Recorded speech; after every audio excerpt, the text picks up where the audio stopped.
धनबाद, वासेपुर और गैंगवार की वो स्याह दुनिया जहां एक फोन कॉल से कारोबार ठप हो जाता था, जहां आवाज आती थी और उसके साथ आता था डर, धमकी और मौत का साया। लेकिन अब उसी खौफ के साम्राज्य में दरार पड़ती नजर आ रही है।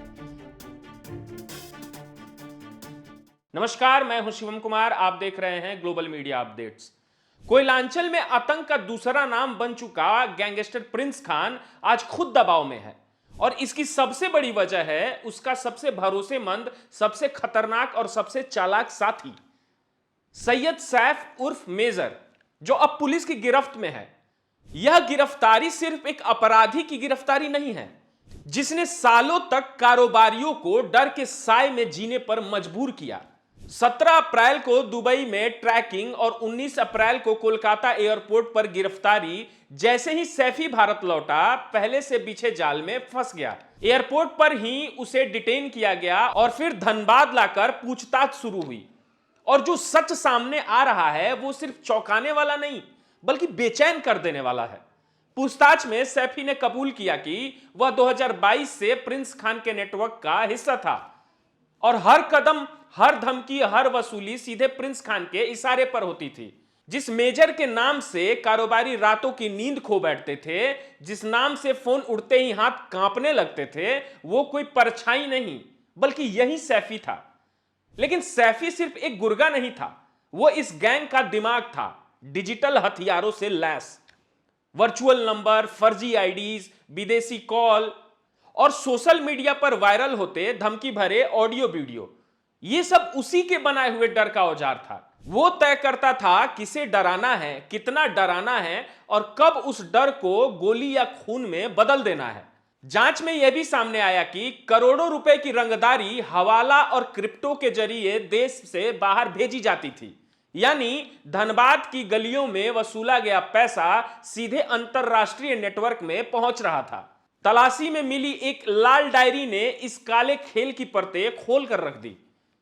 उसमें दर्ज है किस कारोबारी से कितना रकम वसूला गया है, किसके नाम पर डर बेचा गया और पैसा कहां भेजा गया। मोबाइल से मिले दर्जनों ऑडियो और वीडियो जो धनबाद, रांची, जमशेदपुर और पलामू के व्यापारियों को भेजे गए थे। ये साबित करते हैं कि डर सिर्फ दिखाया नहीं गया बल्कि सुनियोजित तरीके से फैलाया गया। और अगर सैफी पकड़ा नहीं जाता तो वह डंकी रूट के जरिए बांग्लादेश भागने की फिराक में था। उसका पूरा रूट मैप पुलिस के हाथ लग चुका है। इस कहानी का एक और खतरनाक पहलू है अमन सिंह हत्याकांड। शायद आप सबको याद होगा, जांच में सामने आया है कि उस हत्या के बाद धनबाद में रंगदारी का पूरा खेल बदल गया और जो पैसा पहले किसी और के पास जाता था वो सीधे प्रिंस खान के नेटवर्क में पहुंचने लगा। यानी खून के बाद खौफ का कारोबार और बड़ा हो गया।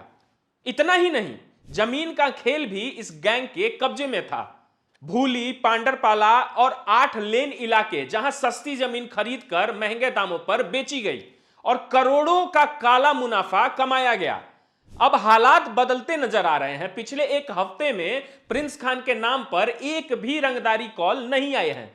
जो कारोबारी हर दिन डर में जी रहे थे, जो हर फोन कॉल को आखिरी चेतावनी समझते थे, अब वही लोग धीरे धीरे राहत की सांस ले रहे हैं। पुलिस का साफ कहना है मेजर की गिरफ्तारी के बाद गैंग की रीढ़ टूट चुकी है, लेकिन कहानी अभी खत्म नहीं हुई। सैफी की निशानदेही पर प्रिंस खान का भाई गोपी खान और उसके अन्य करीबी सहयोगी अब राडार पर हैं।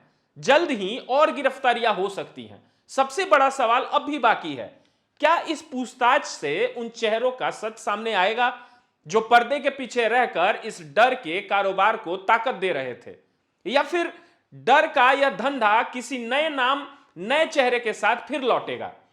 फिलहाल धनबाद की गलियों में पहली बार ऐसा लग रहा है कि खौफ थोड़ा कमजोर पड़ा है, लेकिन पूरी तरह खत्म नहीं हुआ। इस खबर पर हमारी नजर लगातार बनी हुई है। हमसे जुड़े रहिए। मैं शिवम कुमार, आप देख रहे हैं ग्लोबल मीडिया अपडेट्स।